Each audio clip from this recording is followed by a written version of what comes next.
Hello friends, आज का topic है हमारा क्लास 12 का असाइनमेंट और सब्जेक्ट है हमारा बिजनेस स्टडीज़, है ना। इस सब्जेक्ट पे जो 12th क्लास वालों को असाइनमेंट मिला है आपको, उस क्वेश्चन को मैं एक्सप्लेन करूँगी। सबसे पहले यहाँ पर दिया हुआ है आपको क्वेश्चन नंबर 1, प्रबंध के किन्हीं कार्यों को समझाइए। तो सबसे पहले हमें प्रबंध के कार्यों को समझने के लिए प्रबंध क्या है, management, what is management, management क्या है, इसको समझना हमको आवश्यक है। तो सबसे पहले मैनेजमेंट क्या होता है। मैनेजमेंट वो होता है, मैनेजमेंट क्या होता है, स्कूल में, कॉलेज में, घर में, मैनेजमेंट सभी जगह पर होता है। इसका क्या होता है, ये क्या है आपका, सर्वव्यापी है ना। प्रबंध जो होता है वो आपका सर्वव्यापी है। प्रबंध क्या है, प्रबंध में व्यक्ति स्वयं ही प्रबंधक स्वयं काम नहीं करता है, वह दूसरों से कार्य कराता है। अगर एक वर्ड में हम कहें तो क्या होगा, प्रबंध क्या होता है, दूसरों से कार्य कराने की कला है। इसमें क्या होता है, जिससे कर्मचारियों के द्वारा कम से कम लागत में अच्छे से अच्छे उत्पादन हम कर सकें। प्रबंध में क्या होता है, इसमें स्कूल, कॉलेज, सारी चीज़ें आपकी इंक्लूड होती है, सारी जगह आपका प्रबंध व्याप्त होता है ना। और प्रबंध के मीनिंग को हम अच्छे से समझने के लिए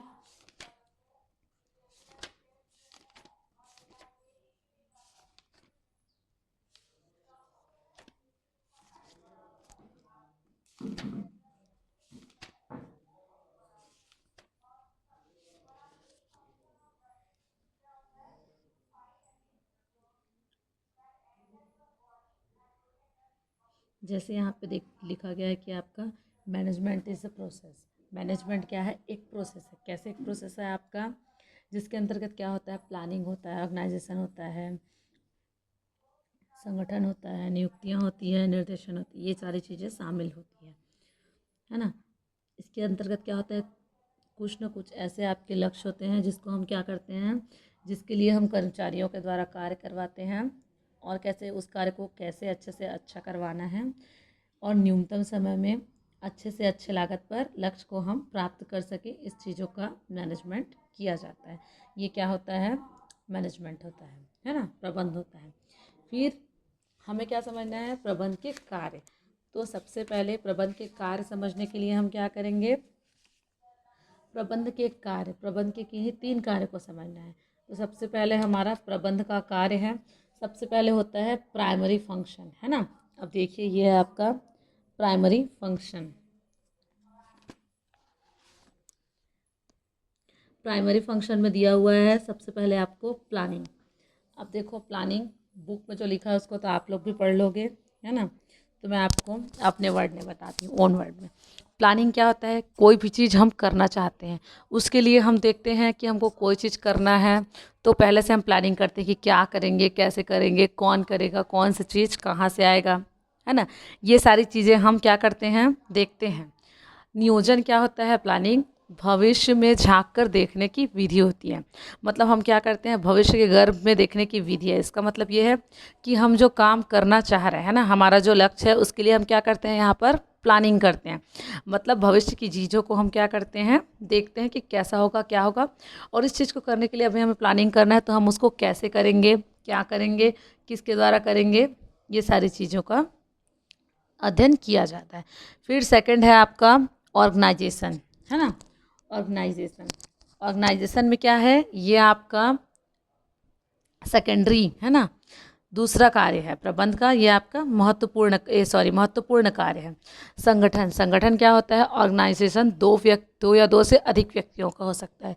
एक व्यक्ति अकेला संगठन नहीं हो सकता है। दो से अधिक व्यक्तियों का होता है, और संगठन केवल मनुष्यों का ही हो सकता है।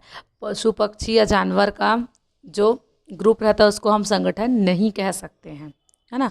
संगठन में क्या देखेंगे, सबसे पहले प्लानिंग में हम क्या करते हैं, प्लानिंग में जो लक्ष्य हम क्या करते हैं, लक्ष्य को प्राप्त करने के लिए जो हम प्लान करते हैं, है ना, कि क्या करना है, कैसे करना है, तो उसको कार्य रूप में परिणित करने के लिए हम क्या करते हैं, हमको क्या चाहिए, उसके लिए वर्कर्स चाहिए। तो वर्कर्स हम ऑर्गेनाइजेशन में क्या करेंगे, उन सारे चीज़ों का मैनेजमेंट करेंगे।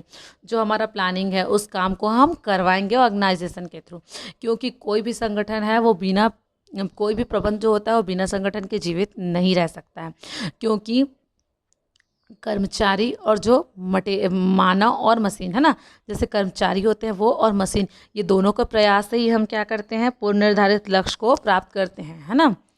इसमें क्या होता है आपका,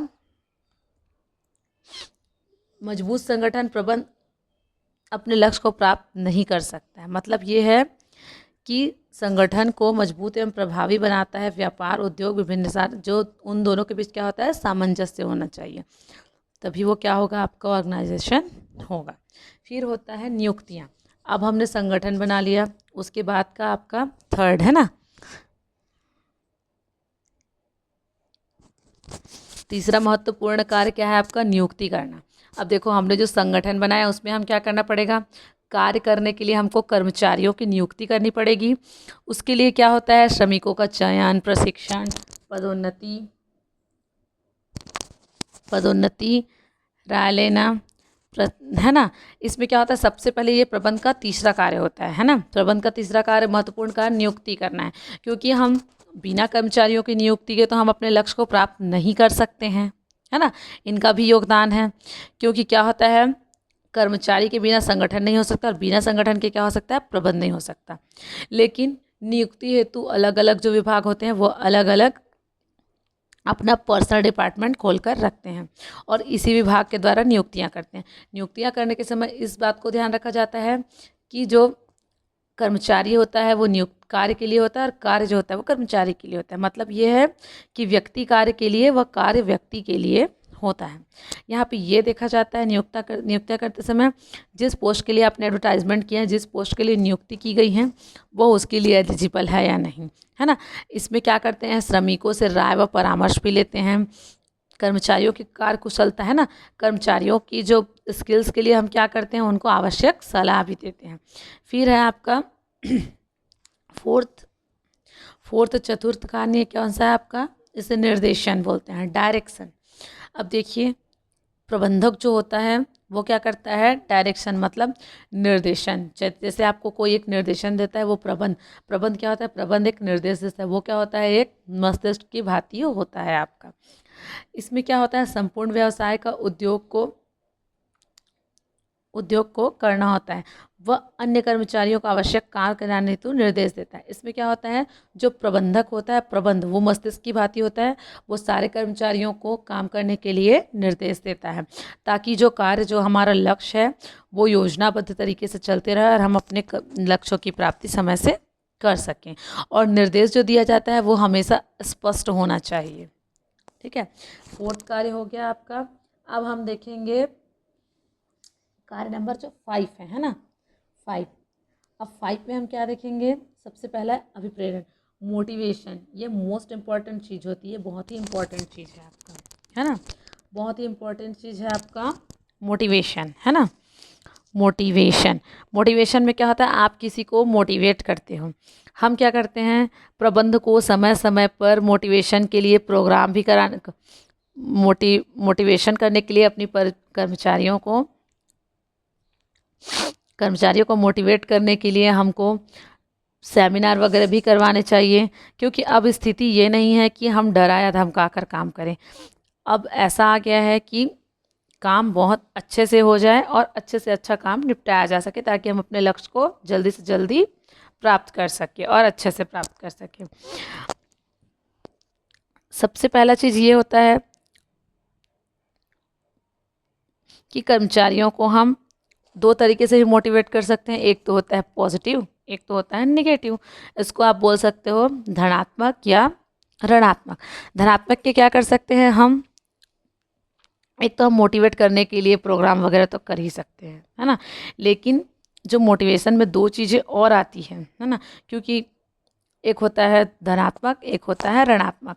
लेकिन एक चीज़ और ध्यान में रखना चाहिए आपको, क्योंकि क्या होता है, मजदूरों में पूर्ण चेतना आ चुकी है। इसका मतलब ये है कि ऐसी परिस्थिति में, मतलब ऐसा है कि आप उसको, क्योंकि आप क्या कर सकते हो, जिस टाइप मशीन का यूज़ आप क्या कर सकते हो, मशीन को आप कैसे भी यूज़ कर सकते हो, लेकिन जो आपकी मानवीय शक्ति होती है ना, जो कर्मचारी होते हैं, आप उसको मशीन की भांति यूज़ नहीं कर सकते हो, ना ही उसका उपयोग कर सकते हो। यदि मानव से आप मशीन की भांति है ना, जैसे मानव से अगर क्या करोगे, कर्मचारियों से आप मशीन जैसे काम करवाओगे तो क्या करवाओगे, कार्य करवाओगे, तो उससे समय समय पर विभिन्न साधनों के माध्यम से हम क्या क्या करना पड़ेगा, प्रेरित भी करना करेगा। और कार्य को अच्छे से कार्य को तीव्र गति से करने के लिए हमको क्या करना पड़ेगा, कर्मचारियों की रुचि बढ़ाना हमको आवश्यक होता है। दो तरीका है ना, मैंने बताया था आपको, ऋणात्मक और धनात्मक। धनात्मक में हम क्या करते हैं, अगर कोई हम उसको प्रोत्साहन देते हैं ना, उनको मतलब उनकी रुचि बढ़ाते हैं। अगर यदि आपने अच्छे से कार्य किया या जल्दी कार्य किया तो आपको हम बोनस देंगे या जो भी एक्स्ट्रा आपको इनकम देंगे। ये होता है आपका धनात्मक अभिप्रेरण। ऋणात्मक होता है कि अगर आप काम नहीं करोगे तो आपको काम से बाहर निकाल देंगे। ये सारी आपकी चीज़ें क्या होती है, ये होता है आपका ऋणात्मक मोटिवेशन, है ना, अभिप्रेरण। फिर आता है आपका नियंत्रण। नियंत्रण नियंत्रण आपका छठवां महत्वपूर्ण कार्य है प्रबंध का। देखिए, नियंत्रण क्या होता है, नियंत्रण का मतलब ये नहीं होता है कि आप क्या करोगे, कर्मचारियों को डराओगे कि ये कार्य क्यों ऐसा नहीं हुआ है, क्यों ऐसा करें, क्यों ऐसा नहीं होता है, टाइम से नहीं करते आप लोग, ये नहीं देखना है। नियंत्रण मतलब डराना या धमकाना बिल्कुल भी नहीं होता है। लोग नॉर्मल भाषा में क्या लेते हैं, नियंत्रण, कंट्रोल करना मतलब किसी को डराना या धमकाना, पर एक्चुअल में नियंत्रण का मीनिंग डराना या धमकाना नहीं होता है। हम देखते हैं, प्रबंधक यह देखता है कि यदि कोई कार्य है ना, यदि कोई कार्य है उसके बीच कोऑर्डिनेशन है कि नहीं है, और जो काम हो रहा है ना, इसके अंतर्गत यह देखते हैं कि हमारा जो कार्य है, यदि वो लक्ष्य के पूर्व निर्धारित लक्ष्य के अनुरूप कार्य नहीं हो रहा है तो क्यों नहीं हो रहा है, ये देखते हैं हम। और उन कारणों को ज्ञात कर लक्ष्यानुसार हम क्या करते हैं, कार्य को संपन्न करने का प्रयास किया जाता है। ये सभी कार्य क्या होता है, आपका नियंत्रण के अंतर्गत आता है। नियंत्रण का मतलब ये बिल्कुल भी नहीं होता है कि आप डराओगे या धमकाओगे, है ना।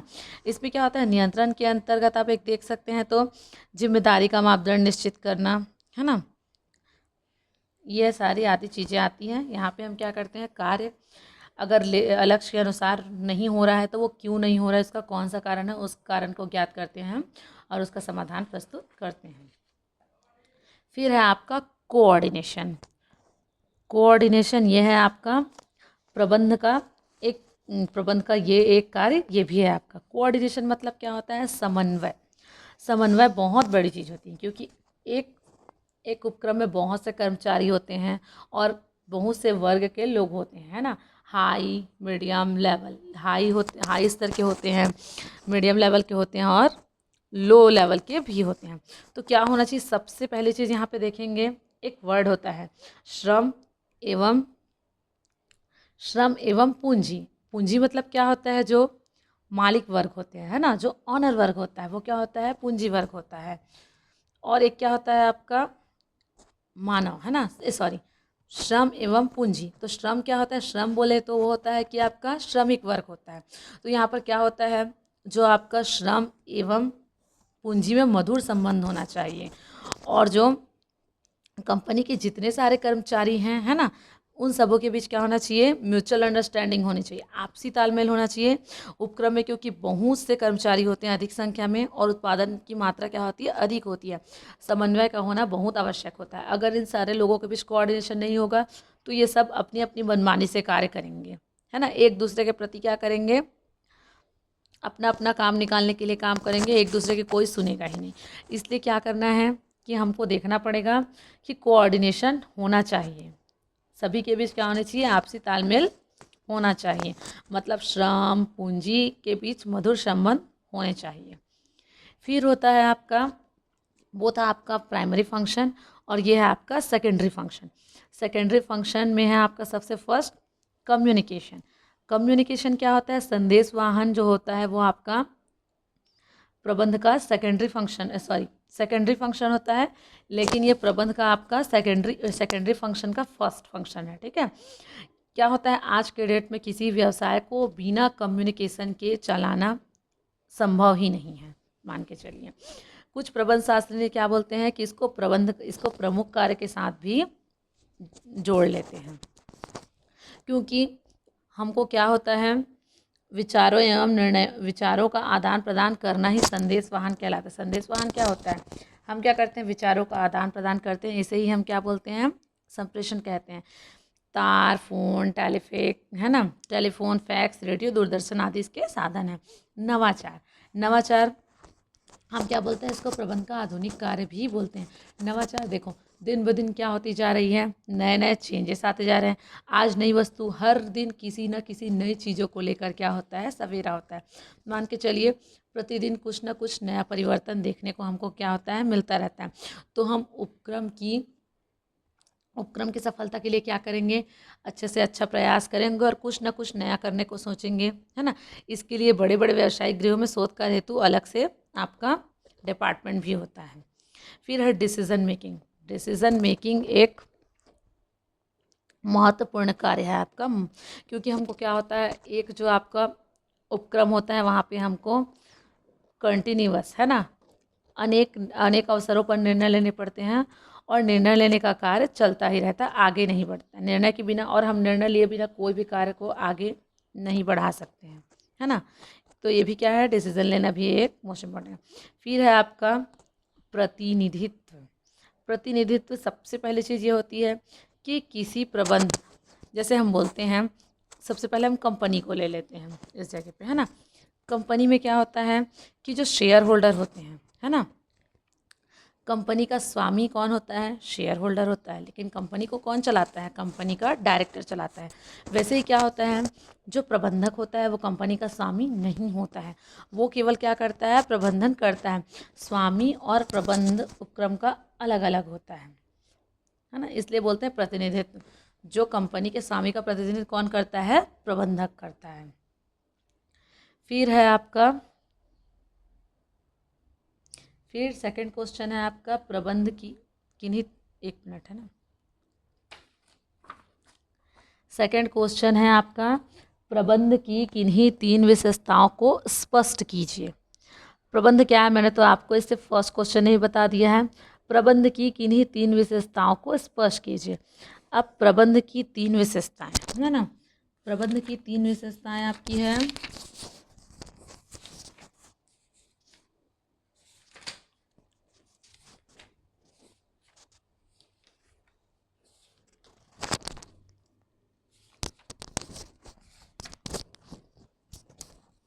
प्रबंध की विशेषताएं देखिए, यहाँ पर देख लीजिए आप, प्रबंध की विशेषताएं, है ना। सबसे पहला है प्रबंध इज अ प्रोसेस, है ना, मैनेजमेंट इज अ प्रोसेस है। ये क्या है आपका, प्रबंध एक प्रक्रिया है। कैसे एक प्रक्रिया है, यहाँ पे हम क्या करते हैं कि प्रबंध एक ऐसी प्रक्रिया है जो निरंतर चलती रहती है ना।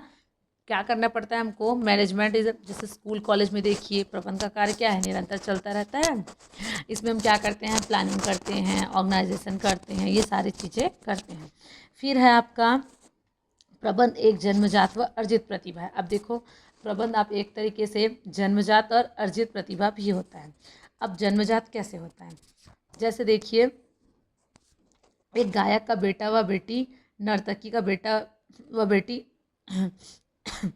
कि एक गायक का बेटा गायक व एक नर्तकी का बेटा बेटी नर्तकी अवश्य होगी। जैसे राजनीतिक भाषा में देख लीजिए आप, नेता के गुण, है ना, नेता के बच्चों में क्या होता है, नेता के गुण आपको अधिक लक्षित मिलेंगे, है ना, नेता के गुण मिलेंगे। ये क्या होता है, एक जन्मजात प्रतिभा है, क्योंकि उसके क्या है, उसके पेरेंट्स रहता है तो उनके बच्चों में उसके कुछ गुण पाए जाते हैं नेता होने के। लेकिन अर्जित प्रतिभा मतलब क्या होता है, आजकल इतने सारे इंस्टीट्यूट खोले गए हैं, है ना, प्रबंध का कार्य सीखने के लिए विभिन्न संस्थाएं स्थापित की जा सकती हैं। तो क्या कर सकते हैं, डांस सीखते हैं ना, डांस, सिंगिंग, ये क्या है, एक अर्जित प्रतिभा भी क्यों, क्योंकि इसके लिए क्या किया गया है, बहुत सारे आपके इंस्टीट्यूट खोल दिए गए हैं, प्रबंध संस्थाएं खोल दिए गए हैं सीखने के लिए। तो ये क्या होता है, एक अर्जित प्रतिभा होती है। फिर है आपका प्रबंध सार्वभौमिक है, मैनेजमेंट इज अ यूनिवर्सल। प्रबंध घर में, स्कूल में, संगठन में, धार्मिक संस्थाओं में, उद्योग में, व्यापार में, सारी जगह व्याप्त होता है। क्योंकि घर में भी देखिए, घर में क्या होते हैं आपके, जो भी होते हैं, जैसे पेरेंट्स होंगे, वो क्या होते हैं, उनका एक मैनेजमेंट होता है। आप इतने बजे स्कूल जाओगे, वहाँ से आओगे, आप इस टाइम खाना खाओगे, ये क्या होता है, एक मैनेजमेंट इज यूनिवर्सल, है ना। घर में भी प्रबंध है, स्कूल में भी है। स्कूल में क्या करते हो आप, टाइम से जाते हो, टाइम से आते हो, टाइम से स्टडी करते हो, लंच होता है, ये क्या है आपका एक मैनेजमेंट इज यूनिवर्सल, मतलब ये क्या है आपका सभी जगह व्याप्त है। प्रबंध सभी स्तरों पर आवश्यक है। सभी स्तरों मतलब क्या होता है, एक हाई लेवल हो, तीन सामान्यतः तीन लेवल माना जाता है, ठीक है। एक होता है उच्च, एक होता है मध्यम, एक होता है निम्न। देखो उच्च स्तर पर कौन होते हैं, मैनेजर होते हैं। और मीडियम लेवल पे कौन होता है, जो विभिन्न विभागों के विभाग प्रमुख होते हैं, जो प्रबंध का कार्य करते हैं। फिर थर्ड लेवल पे कौन होता है आपका, सुपरवाइज़र होता है, जो सुपरविजन सुपरवाइज़र, ठीक है। वो क्या करता है, कर्मचारियों को कार्य को देखता है। प्रबंध जो होता है उद्देश्यपूर्ण होता है। प्रबंध का कार्य क्या होता है कि हम कोई उद्देश्य होता है उसी के लिए तो हम कार्य करवाते हैं, है ना। तो क्या होता है, सदैव उद्देश्यपूर्ण होता है प्रबंध का कार्य। कोई भी संस्था के लक्ष्यों को प्राप्त करने का एकमात्र साधन प्रबंध ही है। फिर होता है आपका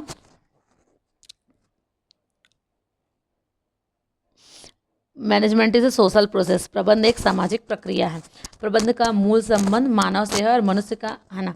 प्रबंध में क्या होता है, मानव से है इसका संबंध, क्योंकि प्रत्यक्ष या अप्रत्यक्ष रूप से प्रबंध का संबंध मनुष्य से ही होता है। इसलिए समाज, क्योंकि मशीन भी चलाना है तो वो क्या करती है, एक इलेक्ट्रिसिटी के द्वारा ही चलती है ना।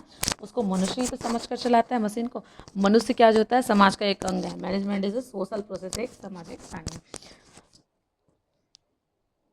प्रबंध दूसरों से कार्य कराने की कला है। जैसे मैंने कहा, प्रबंध में प्रबंधक स्वयं कार्य नहीं करता है, वह दूसरों से कार्य करवाता है ना, कि कैसे किस कार्य को कहाँ कैसे करना है।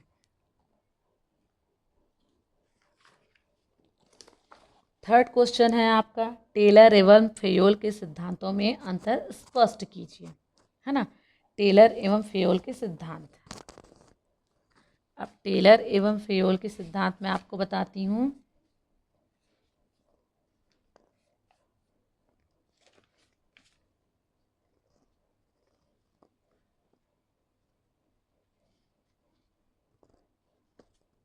सबसे पहले मैं आपको टेलर के सिद्धांत के बारे में कुछ बताना चाहूँगी। टेलर का जो सिद्धांत है वो क्या है आपका, वैज्ञानिक प्रबंध का सिद्धांत है ना। टेलर का जो सिद्धांत है आपका वो वैज्ञानिक प्रबंध का सिद्धांत है। और जो फेयोल का सिद्धांत है आपका वो प्रशासनिक प्रबंध का सिद्धांत है।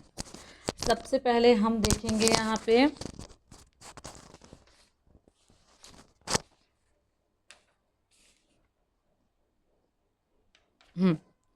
सबसे पहले हम देखेंगे अध्ययन का केंद्र बिंदु, है ना। अध्ययन का केंद्र बिंदु, टेलर क्या बोलते थे, टेलर का अध्ययन केंद्र कौन था, श्रमिक था। जबकि फेयोल का अध्ययन केंद्र कौन था, प्रबंध था।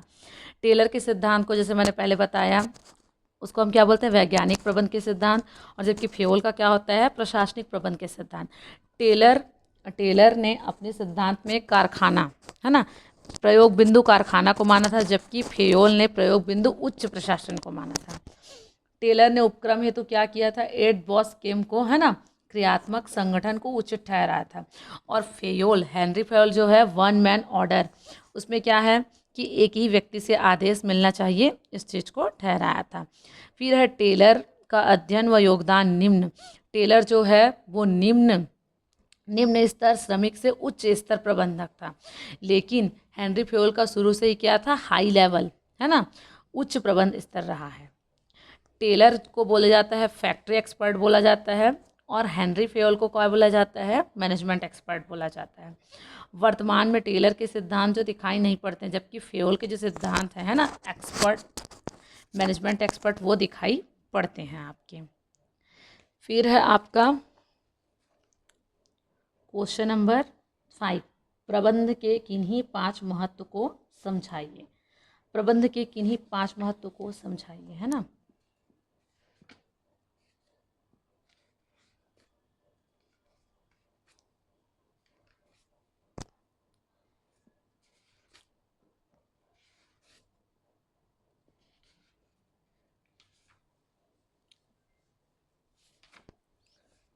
प्रबंध का महत्व देखिए, व्यवसाय व्यापार कोई भी संगठन संस्था बिना समन्वय के कभी लक्ष्य प्राप्त नहीं कर सकता, है ना।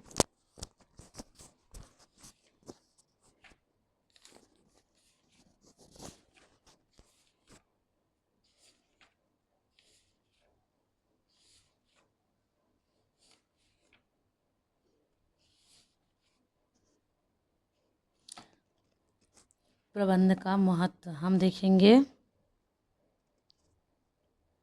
प्रबंध के किन्हीं 5 महत्व को देखेंगे। ठीक है। Importance of management.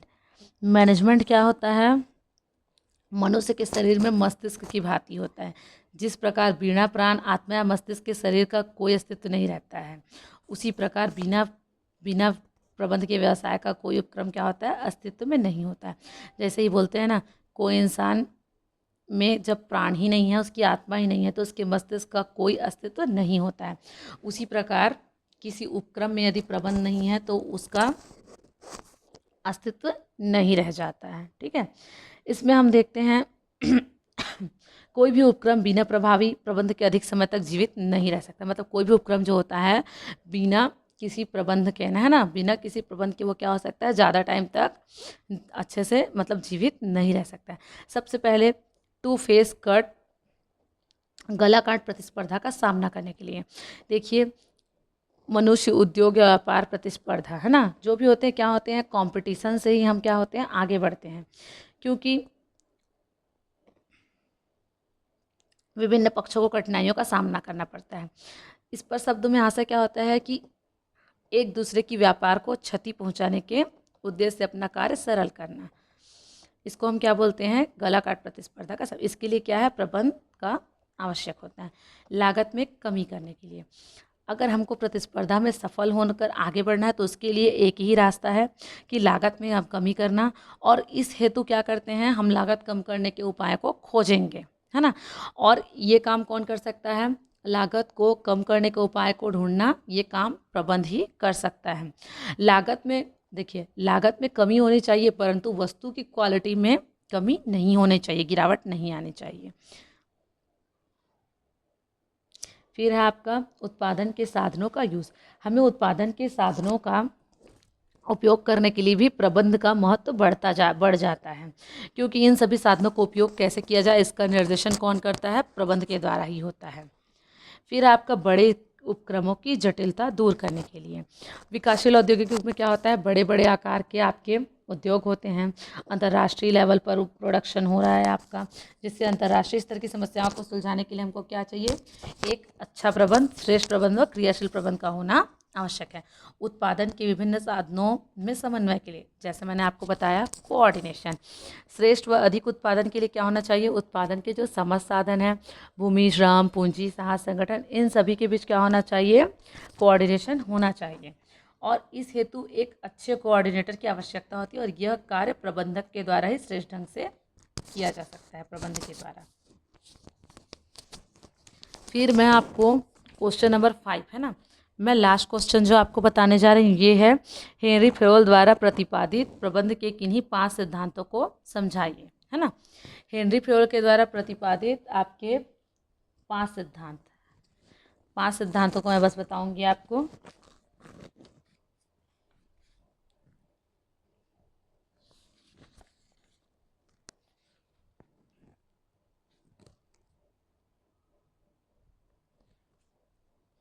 सबसे पहला हम देखेंगे हेनरी फेरोल के द्वारा प्रतिपादित 5 सिद्धांत में सबसे पहले है श्रम विभाजन का सिद्धांत। बुक में जो लिखा है वो आप लोग पढ़ लोगे, मैं अपने ओन वर्ड में बता रही हूँ आपको। देखिए, श्रम विभाजन का सिद्धांत क्या होता है? श्रम विभाजन का सिद्धांत मतलब ये होता है, उपक्रम में आपके बहुत से कर्मचारी होते हैं, तो ये होना चाहिए आपको जिस कर्मचारी को जो कार्य करने में उसकी स्पेशलाइजेशन है उसको अच्छे से आता है, उसको, उस व्यक्ति को उसी कार्य को देना चाहिए ताकि वो क्या करे? उत्सुक होकर कार्य करे और बहुत अच्छे से कार्य करे, इसलिए, है ना। फिर है सेकंड आपका अधिकार तथा दायित्व का सिद्धांत, principle of authority and responsibility. अधिकार तथा दायित्व, अब देखिए अधिकार एवं दायित्व क्या होते हैं? मान के चलिए जैसे एक गाड़ी के 2 पहिए के समान होते हैं। जैसे एक गाड़ी को चलाने के लिए क्या होता है? एक पहिए से तो गाड़ी नहीं चलने वाली, दोनों पहियों क्या होता है? समान अर्थ होता है। यहाँ पर हम देखते हैं कि अगर आप किसी कार्य को करने के लिए किसी को दायित्व दोगे, है ना, कि आपका ये कार्य करना है, तो उसके साथ हमको उसको अधिकार भी देना ही पड़ता है। तो व्यक्ति जो दायित्व स्वीकार करता है उससे अधिकार हम अवश्य देंगे उसके द्वारा, क्योंकि हम अच्छे से कार्य करवा सकते हैं। फिर हम देखेंगे अनुशासन का सिद्धांत। जहाँ अनुशासन नहीं है वहाँ कुछ नहीं है। इसका मतलब ये है कि जहाँ श्रेष्ठ कार्य एवं परिणामों की आशा करनी चाहिए वहाँ अनुशासन का केंद्र हो। जैसे मान के चलिए फौज में कहा गया है सैनिक कभी खराब नहीं होते, खराब होते हैं तो अधिकारी, क्योंकि वो क्या होता है, उनके नेतृत्व है ना, उनके नेतृत्व में बुराई होती है। फिर है आदेश की एकता। इस सिद्धांत के अंतर्गत क्या होता है, कर्मचारी को आदेश एक ही व्यक्ति से मिलना चाहिए, क्योंकि अलग अलग व्यक्तियों से आदेश मिलेगा, अलग अलग अधिकारियों से कर्मचारियों को, तो उस दशा में उनको ये असमंजस की स्थिति आ जाएगी कि हम किसके आदेश का पालन करें। इसलिए क्या होना चाहिए, आदेश की एकता, है ना, यूनिटी ऑफ कमांड। आदेश केवल एक ही व्यक्ति से मिलने चाहिए। फिर होता है आपका निर्देश की एकता। अब क्या है, कार्य के दौरान कर्मचारी को किसी एक ही निर्देशक से निर्देश मिलना चाहिए, ताकि वो कार्य को, निर्देश का अच्छे से पालन कर सके, और एक से अधिक निर्देश की स्थिति में क्या होती है, कार्य में रुकावट आता है। ठीक है। फिर है आपका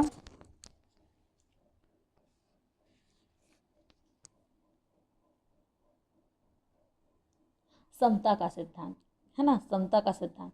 समता के सिद्धांत में ये देखना चाहिए आपको कि इस सिद्धांत के अनुसार कर्मचारियों से समानता का व्यवहार करना चाहिए। ऐसा नहीं करना चाहिए कि ये कर्मचारी हमारे पहचान के हैं तो हम इसका हेल्प करें, ये नहीं होना चाहिए। हमको किसी के साथ भेदभाव नहीं करना चाहिए। हमें प्रिंसिपल ऑफ इक्विटी, हमको जितने भी हमारे ऊपर में कर्मचारी हैं उनको समान भाव से देखना चाहिए। अगर हम क्या कर रहे हैं उनके साथ, यदि हम उनको सारे कर्मचारियों को बराबर, है ना, मतलब समान समता के सिद्धांत के अनुसार हम क्या कर रहे हैं, उनको उनके साथ न्याय विश्वास उदारता की नीति अपनाते हैं, तो संगठन में शांति बनी रहती है। वह कर्मचारी पूर्ण निष्ठा तथा लगन से कार्य करते हैं, क्योंकि यदि कोई पर्सन देख लेता है कि वो उसकी पहचान का, हम उसकी हेल्प कर रहे हैं, तो दूसरे के मन में क्या होता है, वो कि वो उसकी पहचान का है, मतलब आप उसकी हेल्प कर रहे हो, तो इससे क्या होता है, अशांति का वातावरण पैदा होता है ना।